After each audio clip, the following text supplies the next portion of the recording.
सभी किसान भाइयों को राम राम। आज 13 दिसंबर 2025 अपने सुपर संकर देखने के लिए आए थे। ये 28 सितंबर वाली है, जो जिसमें 28 सितंबर ने पानी दिया था, वही शुरू से एक ही खेत दिखा रहा मैं वैसे आपको, ताकि स्टेप समझ में आए। तो आजकल दोनों भी पड़ने लगी, ठंड पड़ने लगी बहुत। हमारे यहाँ अभी 2-3 घंटे करनाल जिले में 3-3 4-4 घंटे तक गए, धूप नहीं निकलती। कल थोड़ी ज़्यादा थी, आज थोड़ी धुंध कम थी, टेम्परेचर थोड़ा ज़्यादा था, आज थोड़ा बादल सा था, इसलिए तो धुंध में फिर लहसुन में थोड़ा सा फर्क पड़ा, क्योंकि सूरज ने निकलने के कारण फिर प्रकाश संश्लेषण चलता नहीं, तो फिर नीचे ज़मीन मतलब लेना शुरू, मतलब वह पौधा जो है ना भोजन से थोड़ा हाथ कम रहा है। पौधे ने उतना भोजन नहीं मिलता, धूप में ही मिला ज़्यादा। जब भी ग्रोथ हुआ, जब भी भोजन धूप में ही करता है पौधा, पर प्रकाश संश्लेषण विधि का सिस्टम है। तो अब जैसे धूप निकल रही तो बहुत अच्छा है थोड़ी थोड़ी देर। अब आने वाले टाइम में ऐसा भी हो सकता है, मतलब हमेशा वही है भी कई दिन सूरज ना निकले, तो इसलिए लहसुन की फसल जो है ना उस टाइम वहीं का वहीं ब्रेक लगा देती है। जब कई दिन सूरज नहीं निकलता, सूरज ना निकलने के कारण फिर उसकी ग्रोथ रुक जाए, वहीं के वहीं थोड़ा बहुत कम स्पीड में ग्रोथ हुआ, तो उस टाइम हमने इसको थोड़ी सी खुराक स्प्रे से ही देनी पड़ेगी। ये ध्यान रखने की बात है। जैसे कोई ग्रोथ प्रमोटर दे दो, ये थोड़ा मतलब और कोई खुराक थोड़ी बहुत फंगिसाइड डाल लो, तो उससे खुराक देने का मतलब है उस टाइम जब ज़्यादा धुंध में कई दिन धूप नहीं निकलेगी, तो थोड़ा ग्रोथ प्रमोटर वगैरह कोई और थोड़ा जैसे हमारे यहाँ 1345 है, अब 1345 का टाइम आ गया। NPK 1345, NPK 52-34 ये गिरेंगे अब तो इस मौसम में। तो इसलिए थोड़ा सा सिंचाई का भी ध्यान रखें भी, बहुत ज़्यादा सूखा भी खेत नहीं होना चाहिए, तो ठीक हो नमी। तो जैसे कि 35-40 दिन हमारे यहाँ करनाल में, तो अब जिसमें पानी 35-40 दिन में पानी आता है इस महीने में, क्योंकि जैसे शुरू में हमने जब 28 सितंबर में जब लगाई थी तब पानी दिया था, उसके बाद 23 अक्टूबर ने दिया, क्योंकि उस टाइम पछुआ हुआ चला थी, गर्मी थी, तो जल्दी ही पानी देने की वो हो जाती, थोड़ी ड्राई हो जाता खेत। तो इसलिए फिर 23 को देने के बाद फिर हमने अगला पानी जो है 29 नवंबर को दिया, 1 महीना 6-7 दिन। अब 29 नवंबर को देखो इसमें पानी दिया था फसल में, दिखाओ नीचे इन मसारियों में 29 नवंबर का पानी है। ये देखो, ये बिल्कुल यहाँ पराली भी कम है, देखो गिल्ला पड़ा कतई, ये देखो कतई गिल्ला, काली फसल, काली धरती, ये देखो गिल्ला पड़ा। जहाँ ज़्यादा पराली वहाँ है तो और ज़्यादा गिल्ला है, देखो यहाँ ज़्यादा पराली है, देखो बिल्कुल, ये देखो लड्डू सा बनेगा। तो इसलिए अभी इसमें मान कर चलो भैया 40 दिन का जो पानी हो जाएगा, लगभग ये पानी दिया हमने ये था 23 के बाद 29 को, तो लगभग इसमें है ना 7-8 जनवरी ने पानी दिया जाएगा। 7-8 जनवरी ना, आज से भी लगी, अब मतलब कई दिन पड़े हैं अभी, तो 7-8 जनवरी के 20-22 दिन, तो 20-22 दिन में से लगभग पानी दिया जाएगा, क्योंकि फिर तो देना ही पड़ेगा इतने दिनों में, तो 40-42 दिन में। तो हमारे करनाल जिले में जैसी ज़मीन है उसकी बात कर रहे हैं हम। बाकी अपने में जैसे राजस्थान MP का उनका तो अपना सिस्टम है, अभी उनके खेत कितनी जल्दी पानी मांगेंगे, तो इस तरह UP का है, पंजाब का है, वो तो अपने स्टेट का अपने खेतों के किस्म के ऊपर डिपेंड करा रहा वो पानी कैसे देवा। हम तो 12 पानी देवा ना, एकदम क्यारे में ऐसे पानी चलता है, एकदम क्यारे बनाओ छोटे 1 किले के 7-8 क्यारे बना दो 8 में, तो जैसे ये क्यारा बन रहा है, इसका गबन रहा, इनमें भी इस तरह क्यारे हैं खेतों में। तो हम तो इसके एक क्यारे में पानी तोड़ा जैसे मोटर का, तो एक किले में लगभग 5-6 घंटे लगा देता है, 12-6 घंटे, तो उसमें 7 पोर की मोटरों का पानी अच्छा 4-4 इंच का पानी हो, 4 इंच की ड्राइवरी का पानी हो, फुल हो बढ़िया, तो वो 5 घंटे में किला भरदा, 4.5 में भरदा, अपने 12 के ऊपर डिपेंड करा, तो बीच में बिजली ना भागी।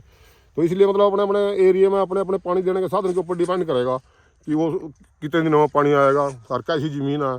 तो वो तो आप खुद समझदारी हो, बहुत ज़्यादा पानी नहीं होना चाहिए और कम भी नहीं होना चाहिए, नमी में बने रहे, ऐसे हिसाब से सिस्टम रखो, क्योंकि जो पाला पूड़ा पड़ेगा तो ज़्यादा सूखा होगा तो फिर उस पर असर पड़ा फसल पर, फिर वो थोड़ी सी नमी होगी तो पाला गुड़ ज़्यादा असर नहीं पड़ता, क्योंकि पाले का भी सिस्टम है आजकल।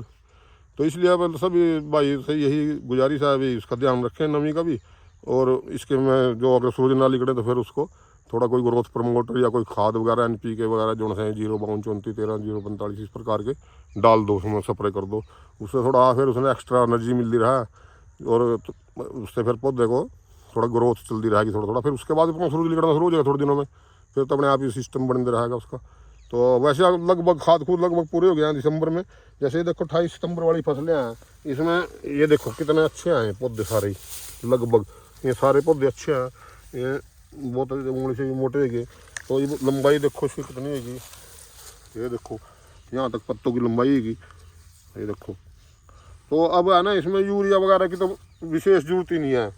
जैसे हम यूरिया खाद डालते ना, मैंने इन खेतों में मैंने 1 एकड़ में लगभग 80 किलो के करीब यूरिया डाल लिया है, लगभग 80 किलो 2 बार में। 2 पानी आए, दोनों पानियों में मैंने 40 किलो के करीब इसमें यूरिया डाल लिया।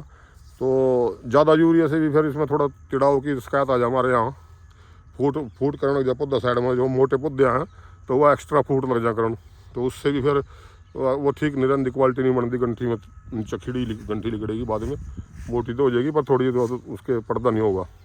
तो इसलिए ज़्यादा यूरिया की भी जरूरत नहीं है। हम लिक्विड में थोड़ा ठीक रह जाएगा, लिक्विड में ताकत मिलती रहा है, जैसे NPK वगैरह इसमें भी यूरिया ही है थोड़ा थोड़ा, तो उससे काम चल जाता है। अगर ठीक पौधे हो रहे तो बीच बीच में दवाई का ध्यान रखें। और लगभग सभी किसान भाइयों को जैसे मैंने देखो दिखाइयो, अब जैसे हमने इसमें अब हमारे 8वां स्टेप है, 8वें स्टेप में हमने, क्योंकि वैसे तो निरोगी फसल खड़ी है, देखो सारी कोई बीमारी नहीं है, कुछ नहीं है, पत्ता भी अच्छा छोड़ रखा है, डंडल भी मोटा हो गया है, कोई डंडल में भी कोई कमी नहीं है, पर लेकिन लगातार इसमें फिर भी लहसुन में हमें ध्यान करना पड़ता है।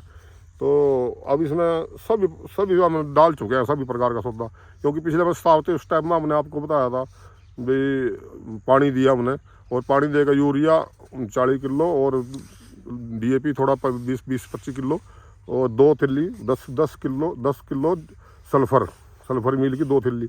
और उसके बावजूद हमने इसमें उस रिजेंट का जो साल्ट होगा कीटनाशक डाल ली पानी देने टाइम पहले ज़मीन पे। तो उसके बाद फिर हम जो अगला सब पॉइंट बता रहे हैं आपको, अगला स्टेप, तो 8वां स्टेप है ये। तो 8वें स्टेप में हम सिर्फ 10-12 दिन में 15 दिन में लहसुन में कुछ ना कुछ गिर दे ही रहना चाहिए, 15 दिन में 10-15 दिन के अंदर अंदर, क्योंकि जब भी कुछ थोड़ा हेल्थी होगी। तो इसमें जैसे 15 दिन हो गए थे लगभग, तो 15 दिन के बाद हमने तो ये ग्रोथ प्रमोटर, जैसे ये ग्रोथ प्रमोटर ले लिया, कोई सी भी कंपनी का ले लो आप, कोई ज़रूरी नहीं है, मतलब अच्छी कंपनी का ग्रोथ प्रमोटर ले लो। और वो ये थोड़ा फंगीसाइड, जैसे या फंगीसाइड है मैंकोजेब वाली 64% वाली, तो इसमें मैंकोजेब का अगर साल्ट रह जाए तो बहुत अच्छी बात है, किसी भी अच्छी कंपनी का ले लो। तो ये हमने जैसे डाल लिया था, हम बीच में कंपनी भी बदल देते हैं, जैसे इस बार किसी कंपनी का ग्रोथ प्रमोटर डाल लिया, अगले बार दूसरी कंपनी का डाल दें, तो इसमें कोई बुराई नहीं है, कंपनी बदल दे रहे हैं थोड़ी थोड़ी। तो साथ में हमने ये कैल्शियम डाल लिया इसके, बस ये 3 चीज़ों का हमने घोल बनाया, कैल्शियम का अलग घोल बनाया, ये 2 चीज़ें एकदम वो रखी। तो साथ में जो कैल्शियम का घोल बनाया, मतलब आधा लीटर कैल्शियम और 250 ml, 250 ग्राम ये फंगीसाइड, और ये अपना 500 ग्राम हमने ग्रोथ प्रमोटर 500 ग्राम बायो में आए, ये 500 ग्राम ml डाल दिया है 1 किले में। तो इसलिए इनका घोल बनाएगा, अब डाल दिया कल, तो उस टाइम थोड़ा आ नहीं सके, मौके पर सफर करते तो दिखा नहीं सके, थोड़ा बिजी थे, तो लेकिन ये कल डाल लिया था मैंने। देखो बहुत अच्छा कलर बन रहा, किसी भी खेत में कलर की कोई कमी नहीं है। तो अब ये 5-7 दिन 10 दिन, क्योंकि सिर्फ खाद ही खाद है, इसमें कोई किसी प्रकार की दवाई नहीं डाली हमने, ये तीनों खाद हैं। एक फंगीसाइड है, चलो फंगीसाइड तो डाल ही देते हैं लहसुन में, ये कैल्शियम हो गया और ये ग्रोथ प्रमोटर गया, 2 चीज़ें डाल दी। अब कैल्शियम भी हमने 2 बार डल गया लगातार, पहले भी हमने कैल्शियम को दिखाया था आपको, कैल्शियम डाल लिया। तो इसलिए कैल्शियम की तो जरूरत है आजकल, फिर अच्छा पौधा मोटा बनेगा और वो गांठ भी अच्छी निकलेगी, फिर बाद में बहुत अच्छी प्रोग्रेस होगी, जो गांठ का नमूना वो भी अच्छा तैयार हो जाएगा, पर वो इस कैल्शियम की बहुत ज़्यादा जरूरत है। तो अब इसके बाद जैसा होगा फिर अगला स्टेप हम आपको बताएंगे। तो अभी तो 10-12 दिन कुछ नहीं करना की जरूरत पड़ने की। और जो भाई कई बार कमेंट कर रहा हूँ और मैं भेज जाऊँ आते अपना फोटो भेज जाऊँ, हमारी लहसुन तो हो ही नहीं, वो एज भी देखे करो ना अपनी लहसुन की। जब किसी ने लहसुन लगाई ही 15 नवंबर को आया, तो वो फिर मारे जैसा खेत थोड़ी हो जाएगा। अब ये तो जैसे हमारे तो 28 सितंबर में पानी दे दिया हमने, तो इसलिए अगर उसकी स्वस्थ चल रही फसल तो उसकी 10-10 दिन बाद 12-12 दिन बाद स्प्रे या इसका ग्रोथ प्रमोटर या जैसे जिंक कैल्शियम या इस प्रकार के 19 ये जो समय के अनुसार जैसे हम स्टेप में बता रहे हैं, वो स्टेप चेक करो हमारा पिछला भी इतनी एज में कौन सा स्टेप होया। अब जैसे आपके 1 महीने की एज है तो 1 महीने की एज का हिसाब लाओ, फिर उसके हिसाब से चलते रहो आप, उसके लेटर जैसे इस बार मान लिया आपकी फसल के मुताबिक तीसरा चौथा स्टेप होना था, चौथा स्टेप कर दो, फिर उसके बाद 10 दिन बाद 10 दिन बाद फिर 5वां स्टेप कर दो, फिर छठा कर दो, वो बिल्कुल सूटेबल रहेगा, इसीलिए तो स्टेप बताए गए। तो ये जैसे हमारा तो 8वां स्टेप चल रहा। अब वो एक भाई ना वहाँ कल भेजा था फतेहाबाद तो ये फोटो, वो फ़ोन भी किया उसने भी मेरी लहसुन नहीं चल रही, वहाँ भी फोटो भेजा, ने पानी ज़्यादा दे दिया होगा, उन्होंने कहा नहीं पानी नहीं ज़्यादा दिया, और मैं फोटो भेज रहा, तो उसकी फ़ोटो देखा बिल्कुल लहसुन उसकी सही है, पर लेकिन लगाई उसकी नवंबर के बीच में है। तो बताओ फिर वो इतनी देर में कैसे ग्रोथ कर जाएगी। तो वो अपने उस जैसे जैसे स्टेप है एज के हिसाब से वैसे वैसे स्टेप उसमें ट्रीटमेंट करते रहो अपनी लहसुन का, और बिल्कुल अच्छी फसल हो जाएगी। ये बिल्कुल जेन्युइन स्टेप बताया दे, बस इससे आगे और भी क्या डाल सकते हैं इसमें, ये बहुत है, इतना भी डाल दोगे तो बहुत अच्छा हो जाएगा। तो सभी किसान भाइयों से यही है कि इसी प्रकार से स्टेप वाइज अपना अपनाते रहें विधि, और अपने इसका फ़ायदा उठाएं, फसल बड़ी हो जाएगी, और फसल अच्छी होगी तो फिर मार्केट में भी अच्छा रेट मिलेगा। और रेट तो पर ऊपर वाले का दिन बाद हम अपना फसल तैयार करने की ही जिम्मेवारी है हमारी, और जब हम बढ़िया फसल तैयार करेंगे तो परमात्मा देगा, ऐसी कोई दिक्कत नहीं है। तो अपना फसल बढ़िया तैयार करने का ही तरीका सोचो और पूरी मेहनत करो, और खरपतवार वगैरह भी अगर कहीं आता है उन्हें साथ के साथ पड़वा दो।